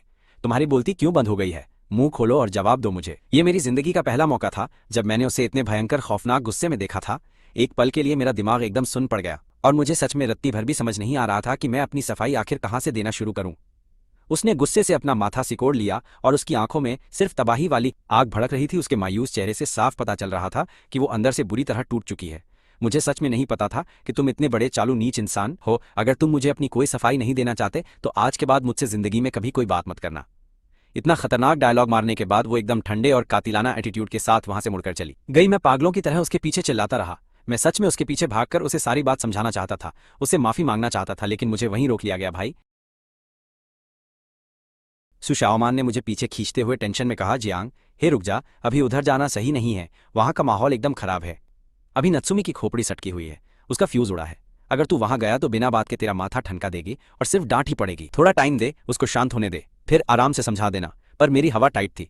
मैंने घबराहट में अपने दोनों हाथ रगड़े और मेरे चेहरे पर एकदम साफ टेंशन और बेचैनी दिख रही थी। अभी उसके पीछे जाना एकदम ही बेकार है भाई, क्योंकि वो इस वक्त पूरे बवाल वाले गुस्से में है और किसी भी कीमत पर तेरी एक भी बात सुनने वाली नहीं है। ऊपर से सारा सीन उसके सामने है, सच एकदम खुला हुआ है। तो तू उसको किस मुंह से कैसे सब कुछ क्लियर करने वाला है, ये तो बता। मेरा भी दिमाग दही हो रखा था। मुझे समझ नहीं आ रहा था कि मैं नत्सुमी को क्या बोलूं। सबसे बड़ी बात यह नहीं थी कि मेरे और उसके बीच शिन्यू के साथ कोई लफड़ा चल रहा था या नहीं, बल्कि मेन असली कांड यह था कि मैंने उससे झूठ बोला था और मुझे पूरा यकीन था कि उसका फ्यूज इसी बात पर उड़ा है और वो भड़की हुई है। फिर भी मेरे पल्ले नहीं पड़ रहा था यार। अगर वो गुस्से में है तो भी क्या इतना बड़ा बवाल काटना जरूरी था? ये तो बस एक छोटा सा झूठ था जिसे मैं माफी मांगकर आराम से सुलझा सकता था। क्या उसको सच में इतना भयंकर रायता फैलाना जरूरी था? उसका बर्ताव तो ऐसा था जैसे मैंने सचमुच में उसको बहुत बड़ा धोखा दे दिया हो और कट गया हो। तभी अचानक से क्लास की घंटी बजी और सीन कट हुआ। उसने मुझसे कहा कि चल भाई, ज्यादा लोड मत ले, अभी फालतू में मत सोच और पहले अपनी क्लास के अंदर वापस चलते हैं। स्कूल खत्म होने के बाद तू आराम से उसको पूरा माजरा समझा देना। मेरा दिमाग एकदम बुरी तरह मेज़ था और मेरे पास कोई और सही जुगाड़ वाला प्लान भी नहीं था, इसलिए मुझे उसकी बात माननी ही पड़ी। लेकिन पूरी क्लास के दौरान मैं एकदम सन्न होकर बैठा था, कुछ समझ नहीं आ रहा था। तभी अचानक इंग्लिश टीचर ने मेरा नाम पुकारा और मुझे एक पैराग्राफ पढ़ने के लिए बोल दिया। उस वक्त मेरी दिमागी हालत एकदम खराब थी और फोकस तो जीरो था, इसलिए पढ़ते टाइम मैंने बीच की कई सारी लाइनें ही गायब कर दी और पूरा सत्यानाश कर दिया। कुछ भी सही नहीं था। ये क्या बकवास तरीके से पढ़ रहे हो, पूरा कबाड़ा कर दिया तुमने। ये बिल्कुल मत सोचो कि तुम कोई 30 मार खां बन गए हो सिर्फ इस बात से कि तुम बाहर से पढ़ाई करके वापस लौट कर आए हो। अभी भी तुम्हें बहुत कुछ सीखना बाकी है। एक डम लूजर की तरह मत बिहेव करो। चुपचाप अपनी जगह पर बैठ जाओ और लेक्चर को ध्यान से सुनो। समझ में आया? टीचर की बातों में मुझे नीचा दिखाने वाली टोन साफ झलक रही थी। वो अपना बदला पूरा करके अंदर ही अंदर बहुत चौड़ में आ रही थी। वैसे मैं ऐसी फालतू बेइज्जती कभी नहीं सहता, लेकिन उस वक्त मेरे दिमाग में सिर्फ एक ही सीन चल रहा था कि मैं उसको कैसे सॉरी बोलूंगा, और इसी टेंशन के चक्कर में मैंने उस टीचर के घटिया एटीट्यूड पर जरा भी ध्यान नहीं दिया। फिर उस टीचर ने एक बहुत ही चालाक और डेढ़ शानी वाली स्माइल के साथ मेरी डेस्क पर उंगली मारी और पूरी क्लास की तरफ देखकर बोली, बच्चों, कभी भी इसके जैसे मत बनना और ये बिल्कुल मत सोचना कि सिर्फ तुम्हारी स्पोकन इंग्लिश कड़क है तो तुम्हें कभी पढ़ाई करने की कोई ज़रूरत ही नहीं है। क्योंकि मेरे प्यारे नूब बच्चों, एग्जाम्स पास करना और नॉर्मल बातचीत करना दोनों एकदम ही अलग चीज़ें होती हैं। वो अपनी पूरी ज्ञान वाली बात खत्म भी नहीं कर पाई थी और मुड़कर वापस अपनी जगह की तरफ जाने लगी। तभी अचानक से किसी ने बीच में पैर अड़ा दिया और वो बुरी तरह से उसमें उलझ गई। वो घमंड में सिर ऊंचा करके चल रही थी, उसे वो पैर दिखा ही नहीं। उसका बैलेंस बिगड़ा और वो सीधे मुंह के बल जमीन पर गिरने ही वाली थी। गिरने से बचने के लिए उसने बहुत अजीब तरीके से दोनों तरफ की डेस्क को कसकर पकड़ लिया। एकदम ही रापचिक सीन हो गया था और क्लास में काफी सारे बच्चे अपनी हंसी कंट्रोल कर रहे थे। इस बेइज्जती के मारे उस टीचर का चेहरा एकदम काला पड़ गया। जैसे ही वो संभलकर दोबारा सीधी खड़ी हुई, उसकी गुस्से वाली नजर सीधा सुशाओमान की तरफ जाकर टिक गई। उधर वो एकदम शरीफ और मासूम बनने की एक्टिंग करते हुए अपने कंधे उचकाकर बोली, सॉरी टीचर, मेरा आपको गिराने का कोई ऐसा वैसा इरादा बिल्कुल नहीं था, मुझसे गलती हो गई। पर सच बताऊं तो उसने ये कांड पूरी तरह से जानबूझकर ही किया था। उसके होठों पर आई शातिर स्माइल सब कुछ बता रही थी और उसकी ये फालतू सी माफी एकदम झूठी और दो कौड़ी की लग रही थी। बोलने के बाद उसने हंसते हुए मेरी तरफ ऐसे देखा जैसे वो अपना भौकाल दिखाकर मुझसे कोई इनाम मांग रही हो। ये सब देखकर उस टीचर का तो गुस्से से फ्यूज ही उड़ गया। उसका चेहरा एकदम लाल टमाटर जैसा हो गया था, लेकिन वो उसका कुछ भी नहीं बिगाड़ सकती थी, इसलिए उसे अपना पूरा गुस्सा पीना पड़ा और वो दांत पीसते हुए बोली, अगली बार से जरा संभल कर रहना। टीचर को गिराना अलग बात है, पर अगर किसी बच्चे को चोट लग जाती तो क्या होता? ये तगड़ी डांट लगाने के बाद वो टीचर अपनी जगह पर सीधी खड़ी हो गई और खुद को नॉर्मल दिखाने की कोशिश करने लगी। लेकिन इस लड़की का पैर अभी भी बाहर की तरफ ही निकला हुआ था। उसने अपना पैर पीछे नहीं खींचा था। टीचर ने नीचे देखा और उसके पैर के ऊपर से कूदने की तैयारी कर ली। तभी अचानक लड़की ने एकदम सही टाइम पर अपना पैर पीछे खींच लिया। ये इंसानों का एकदम बेसिक रिफ्लेक्स होता है। जब तुम किसी को पैर पीछे हटाते हुए देखते हो तो तुम्हारे कदम अपने आप डगमगा जाते हैं और बॉडी का सिस्टम हैंग हो जाता है। इस अचानक हुए खेल की वजह से उस टीचर का बैलेंस पूरी तरह बिगड़ गया। इस बार वो खुद को नहीं संभाल पाई और सीधे धड़ाम से फर्श पर गिर पड़ी। हा हा हा हा। ये नज़ारा इतना ज़्यादा तमाशा बन गया था कि क्लास के बच्चे अपनी हंसी बिल्कुल भी नहीं रोक पाए, और उनकी ये जोर जोर की हंसी उस टीचर के मुंह पर एकदम करारे तमाचे जैसी लग रही थी। घोर बेइज्जती के मारे उस टीचर का चेहरा एकदम कोयले जैसा काला पड़ गया। उधर उसने अपने मुंह से आवाज निकालते हुए बड़ी झूठी हमदर्दी के साथ कहा कि अरे मैम, आप इतनी ज्यादा लापरवाह कैसे हो सकती हैं? मैंने तो आपको बचाने के लिए अपना पैर पीछे खींच लिया था, लेकिन आप फिर भी मुंह के बल गिर पड़ी। अब आप अपनी बेवकूफ़ी के लिए मुझे तो बिल्कुल दोष नहीं दे सकती है ना। ये सब देखकर मेरा तो शौक से फ्यूज ही उड़ गया था, और तब मुझे समझ आया कि वो मेरे लिए स्टैंड ले रही थी। उधर वो टीचर अपनी इज्जत बचाते हुए जैसे तैसे हड़बड़ा कर खड़ी हुई। बच्चों की हंसी ने उसकी इज्जत की धज्जियां उड़ा दी थी। उसने क्लास खत्म होने का इंतजार भी नहीं किया और तुरंत पतली गली से वहां से निकल गई। मुझे समझ नहीं आ रहा था कि मैं हंसूं या रोऊं। मैं तो बस थोड़ी देर के लिए ख्यालों में खोया था, और इतने में ही यहाँ ये पूरा बवाल हो गया। दूसरी तरफ वो लड़की अपना गेम बजाकर एकदम फुल चौड़ में आ गई थी। उसने पीछे मुड़कर अपने हाथ मेरी डेस्क पर रखे और मेरी तरफ ऐसे देखने लगी जैसे मुझसे अपनी तारीफ सुनने का वेट कर रही हो, और बोली, क्या बोलती पब्लिक, कैसा लगा? मैंने तेरे लिए एकदम कड़क बदला ले लिया है। अब तू मुझे इसके बदले क्या देगा? आज लंच का पूरा खर्चा तेरा है। सच बताऊं तो मुझे पहले कुछ खास बुरा फील ही नहीं हुआ था, इसलिए मैं बस बेबसी में मुस्कुरा दिया। उस टीचर को लग रहा था कि उसने मेरा कचरा कर दिया है, लेकिन मैं तो ख्यालों में इतना ज्यादा बिजी था कि मुझे उसका घंटा फर्क नहीं पड़ा। उसने सांस छोड़ते हुए कहा, क्या तूने उसका वो घमंड वाला मुंह देखा? मैं तो उसको बिल्कुल भी नहीं झेल सकती थी। जानबूझकर तेरे लिए मुसीबत खड़ी कर रही थी, और ऊपर से इतना चौड़ में आ रही थी। उसका एटीट्यूड देखकर मेरी नस फट रही थी। मैंने उसे शांत करते हुए कहा, ठीक है यार, रिलैक्स कर। अब जो रायता फैल गया सो फैल गया। बस अगली बार से इतना ज्यादा ओवर मत करना, और थोड़ा संभल कर रहना। चूंकि वो लड़की पूरे दिल से मेरी मदद कर रही थी, इसलिए मैं उसके साथ ज्यादा रूड नहीं हो पाया, और मैंने उसे ज्यादा कुछ नहीं बोला। अगला पीरियड स्पोर्ट्स का था, और मैं सीढ़ियों पर बैठकर यही सोच रहा था कि मुझे जाकर उससे माफी मांगनी चाहिए या नहीं। मैं इसी टेंशन में झूल रहा था। भले ही उसने मुझे उसे थोड़ा टाइम देने के लिए बोला था, लेकिन मुझे अंदर से लग रहा था कि जितनी जल्दी मैं सब साफ कर दूं उतना ही सही रहेगा। तभी अचानक से मेरी तरफ हवा में उड़ते हुए एक छोटी सी काली परछाई आई और सीधा मेरे माथे पर एकदम भयंकर तरीके से धड़ाम की बड़ी आवाज के साथ आकर पड़ी, जिसने मेरा दिमाग हिला दिया। वो एक बॉल थी जो जमीन पर टप्पा खाकर दूर लुढ़क गई। मैं ख्यालों में खोया था और दर्द के मारे मेरी जोर से चीख निकल गई। मैंने कहा, ये किसने मारा यार? तभी पीछे से आवाज आई, सॉरी। एक लड़का भागकर मेरे पास आया और कैजुअल टोन में बोला। उसने बास्केटबॉल उठाई और चुपचाप वापस अपने कोर्ट की तरफ चला गया। मैंने अपना माथा रगड़ा। मेरा दिमाग एकदम सुन्न हो गया था और चक्कर भी आ रहे थे, और मैं सोच रहा था कि मेरी किस्मत पर इतनी तगड़ी पनौती कैसे लग सकती है। सिर्फ अपने ख्यालों में खोए रहने की वजह से मुझे बिना बात के बॉल की मार खानी पड़ी। वैसे भी मेरा स्पोर्ट्स में जाने का कोई मूड नहीं था, इसलिए मैंने डिसाइड किया कि मैं सीधा क्लास 11S में जाऊंगा और उसका हाल चाल लूंगा। पर जैसे ही मैंने अपना पक्का मन बना लिया, तभी अचानक से एक और काली परछाई उड़ते हुए आई और सीधा मेरे सिर पर एक बार फिर से जोर से टकराई। पहली बार वाले जोरदार झटके से मैं अभी तक ठीक से संभल भी नहीं पाया था कि इस बार तो मेरी खोपड़ी एकदम सटक गई और आंखों के आगे पूरा भयंकर अंधेरा छाने लगा था। चक्कर आ रहे थे। खुद को गिरने से बचाने के लिए मैंने जल्दी से पास पड़ी, एक चीज को कसकर पकड़ लिया। तभी वो वही सेम लड़का दोबारा दौड़कर मेरे पास आया और बड़े मजे से बोला, मुझे माफ कर दो। एक बार तो गलती से लग सकती है, लेकिन 2 बार ऐसा होना पनौती नहीं बल्कि सीधा लोचा है। मैं इतना भी ढक्कन नहीं हूं जो समझ ना पाऊं कि यह जानबूझकर किया गया था। इससे पहले कि मेरा माथा ठनकता और मैं उस पर फटने वाला होता, सुशलमन दौड़कर वहां आ गई और उस लड़के की तरफ उंगली दिखाते हुए गुस्से में चिल्लाकर बोली, तुमने ये एकदम जानबूझकर किया है ना? बॉल से खेल रहे बाकी लड़के भी वहां तुरंत इकट्ठा हो गए और अपने चेहरे पर एकदम झूठी माफी का नाटक करते हुए बहुत ही ज्यादा मासूमियत से बोले, अरे माफ कर दो यार, हमारा ऐसा कोई इरादा नहीं था। इसे कोर्ट के बिल्कुल बगल में बैठने को आखिर किसने कहा था? ये तो एकदम लकड़ी के टुकड़े जैसा है। जब बॉल उड़कर इसकी तरफ आ रही थी तो ये हिला तक नहीं। सुशलमन ने उनकी बातें सुनकर एक ठंडी और खतरनाक हंसी हंसी और बोली, तुम खुद इतनी तेज आती हुई बॉल से बचकर दिखाओ। बॉल की स्पीड इतनी ज्यादा थी और जियांग का तो वैसे भी पहले से दिमाग सुन था, वो कैसे बचता? किसी भी नॉर्मल इंसान के लिए नॉर्मल हालात में भी इतनी जल्दी रिएक्ट करना सच में बहुत मुश्किल होता है। वहां खड़े तमाशा देख रहे बाकी लोग आपस में फुसफुसाने लगे कि इस जियांग हे को देख लो, ये बंदा भी सच में एकदम कतई जहर है। इतनी सारी लड़कियां हमेशा आगे पीछे घूमकर इसे हर चीज से बचाती रहती हैं। समझ नहीं आता कि ये एक साथ कितनी नावों पर सवारी कर रहा है। तभी तो सब इसे समंदर का राजा बुलाते हैं। इसने बहन शिया और शान शान दोनों को ही अपने जादू में फंसा रखा है। मुझे तो पल्ले नहीं पड़ रहा कि आखिर उन्हें इस 1.5 शाणे में क्या खास दिख गया, और अब ये सुशलमन भी इसके पीछे। तुम सच में इसे पसंद तो नहीं करती हो ना? ये एकदम उस सेंट्रल एस बड़ी ई की तरह है जो हर किसी को बस ठंडी हवा देता फिरता है। तुम इसके साथ इतना अच्छा बनने के लिए क्यों मरी जा रही हो? उनकी ये बातें सुनकर मैं भीड़ पर चिल्लाया। मैंने गुस्से में अपने बगल में रखी बास्केटबॉल उठाई और पूरी ताकत से उस नल्ले लड़के के ऊपर खींच कर मार दी। वो बॉल सीधा जाकर उसके माथे पर लगी और वो इतनी जल्दी खुद को बचा नहीं पाया और जमीन पर गिरा। तभी मेरे आसपास खड़े सभी लोग मुझ पर इल्जाम लगाने लगे कि जियांग हे, तुम्हारी हिम्मत कैसे हुई किसी को भी ऐसे सरेआम पीटने की? तुम अपने दिमाग में ये गलतफहमी बिल्कुल मत पालना कि अभी भी बहन शिया तुम्हारे साथ है। अब जब उसे तुम्हारी असली औकात पता चल गई है तो वो तुम्हारे साथ कभी नहीं रहेगी।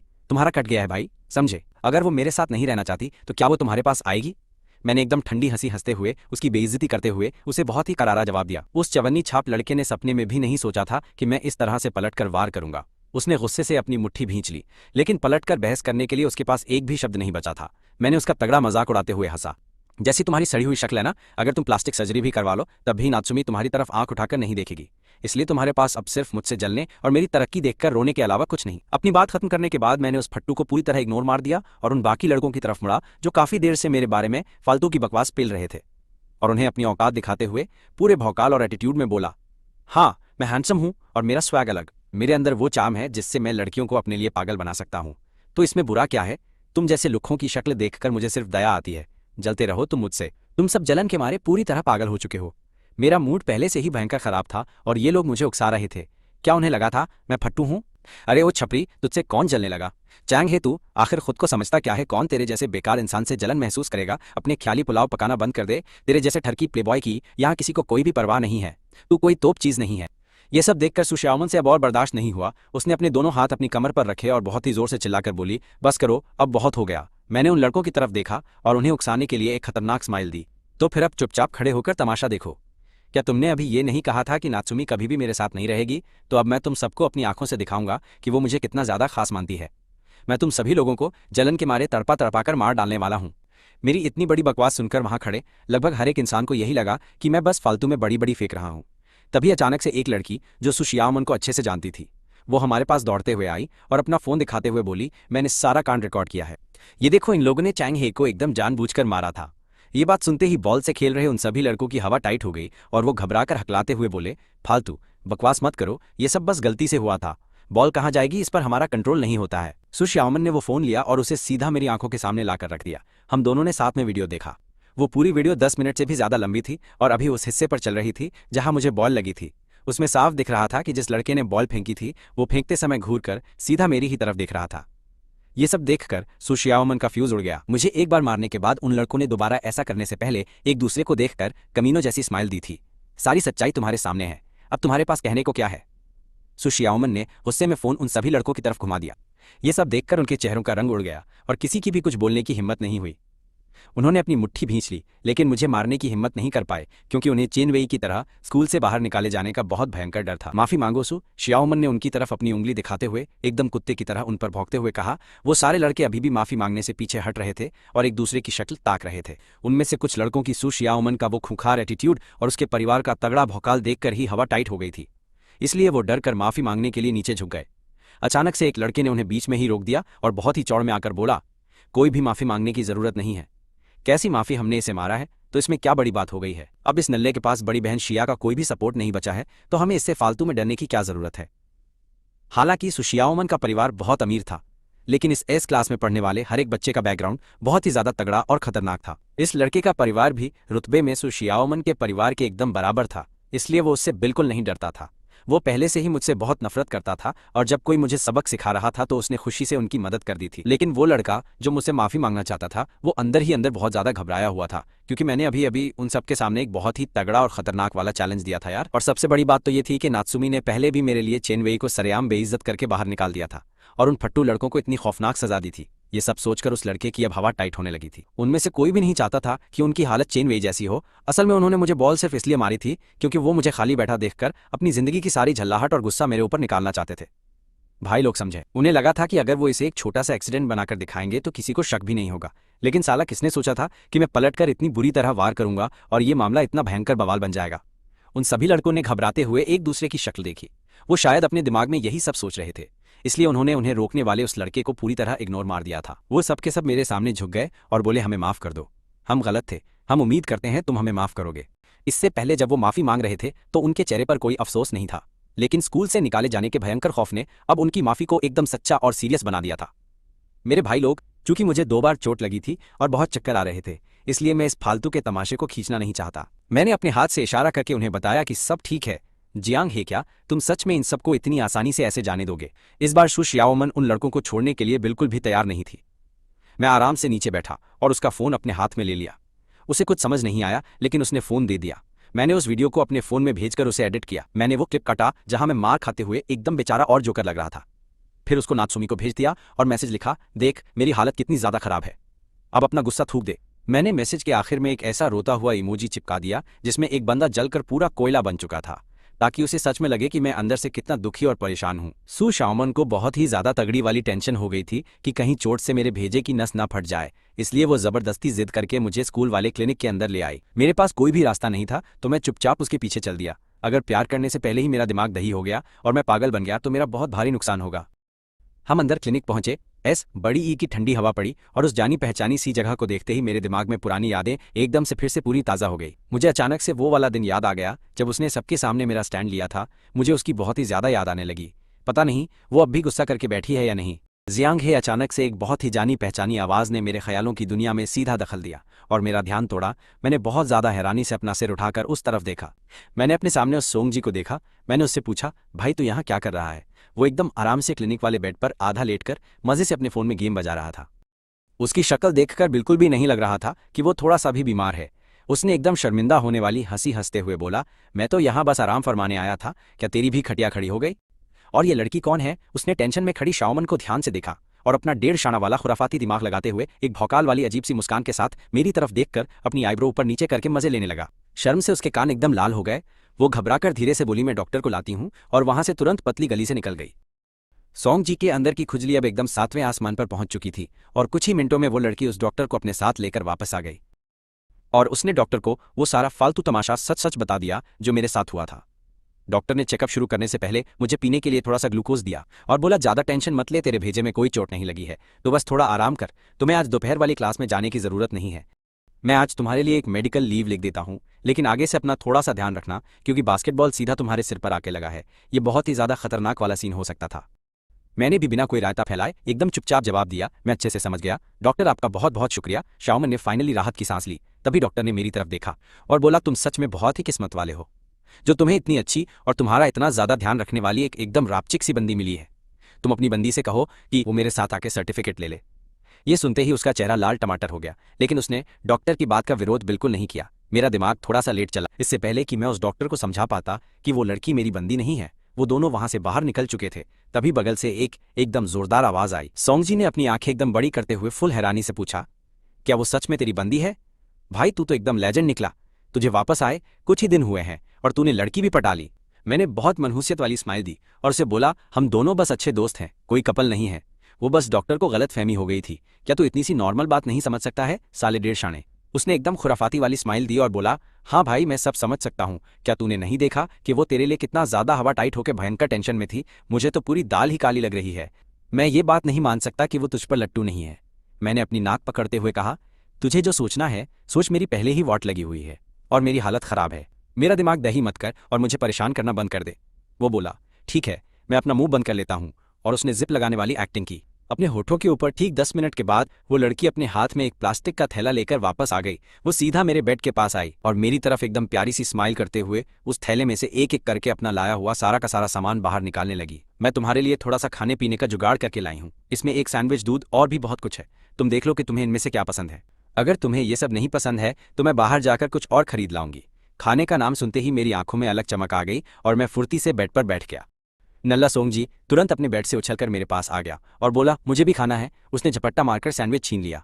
मैंने भी अपना हाथ आगे बढ़ाया ताकि मैं अपना सैंडविच वापस ले सकूं। मुझे भी वो सैंडविच खाना है, तो कुछ और खा ले, वहां पर और भी तो बहुत सारा आइटम पड़ा हुआ है। वो बोला, नहीं मुझे बस सैंडविच ही चाहिए, चुपचाप से ये मुझे दे दे। वो मुझे दे, मैं उसे खाऊंगा। वो बोला, मैंने इसे पहले उठाया है, तुझे इतना स्लो होने को किसने कहा था?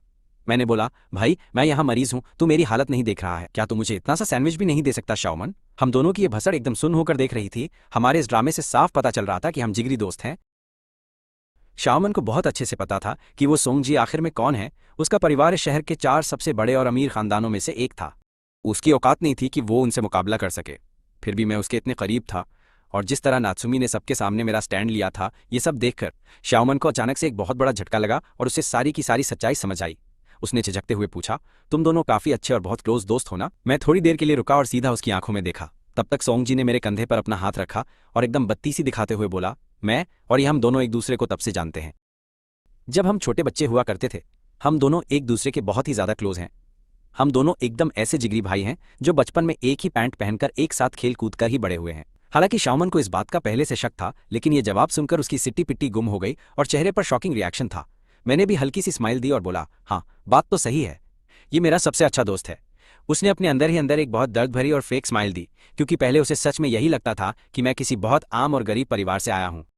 हालांकि मैंने पहले ही बताया था कि मैं अमेरिका से ट्रांसफर होकर यहाँ पर आया हूँ, लेकिन फिर भी सभी लोग ज़्यादा होशियार और टॉपर बच्चों को सीधा गरीब या नॉर्मल बैकग्राउंड का मान लेने की बहुत बड़ी गलती कर बैठते हैं। और इसके अलावा किसी ने मुझे कभी भी किसी महंगी और लग्जरी कार में आते जाते हुए नहीं देखा था, इसलिए उन सब ने अपने दिमाग में ये बैठा लिया था कि मैं झूठ बोलता हूँ। मैंने थोड़ा गिल्ट में आकर बोला, शाओमन मुझे माफ़ कर दो, मेरा मकसद जानबूझकर तुमसे ये सब छुपाने का बिल्कुल भी नहीं था। फिर उसने पूछा, क्या तुम और वो ज़ूज़िक्सी भी बचपन के ही दोस्त हो? असल में शाओमन अंदर से यही बात जानना चाहती थी। मैंने हाँ में सिर हिलाया। तभी सोंगजी ने बगल से अपनी बत्ती सी दिखाते हुए बीच में बोला, वो दोनों एक दूसरे को उसी दिन से जानते हैं जब वो दोनों इस दुनिया में पैदा हुए थे। उन दोनों का रिश्ता एकदम अलग ही लेवल का है। जैसे ही उसने वो भौकाल वाली बात बोली, शाओमन के चेहरे का रिएक्शन थोड़ा सा अजीब और डरा हुआ हो गया और वो एकदम धीरे से बोली, अच्छा तो ये सब पीछे का असली वाला सीन है। थोड़ी देर और बकवास करने के बाद शाओमन ने अपनी क्लास में वापस जाने का प्लान बनाया और बोली, मैं छुट्टी के बाद तुम्हें फिर से देखने आऊंगी, तुम लोग शांति से अपना आराम करो। मैंने उससे बोला, कोई भी टेंशन नहीं है, तुम अपनी क्लास में वापस जाओ। मैंने उसे बाय बोला और अपना हाथ हिलाया। उसके वहां से कल्टी मारते ही वो सोंगजी मुझे बहुत ही ज्यादा अजीब सी नजरों से घूर कर देखने लगा। क्या तूने इस बात पर ध्यान दिया कि वो लड़की अभी कितनी ज्यादा मायूस और दुखी लग रही थी? जैसे ही उसने तेरे और ज़ूज़िक्सी के रिश्ते के बारे में सुना, उसकी शक्ल एकदम ऐसी हो गई थी जैसे कि, मैं कैसे बताऊं, जैसे अचानक से उसका दिल टूट गया हो और उसका कट गया हो। मैंने अपनी आंखें घुमाई और बोला, तू जो मर्जी है वो खा ले, लेकिन अपने मुंह से कुछ भी फालतू का रायता मत फैला।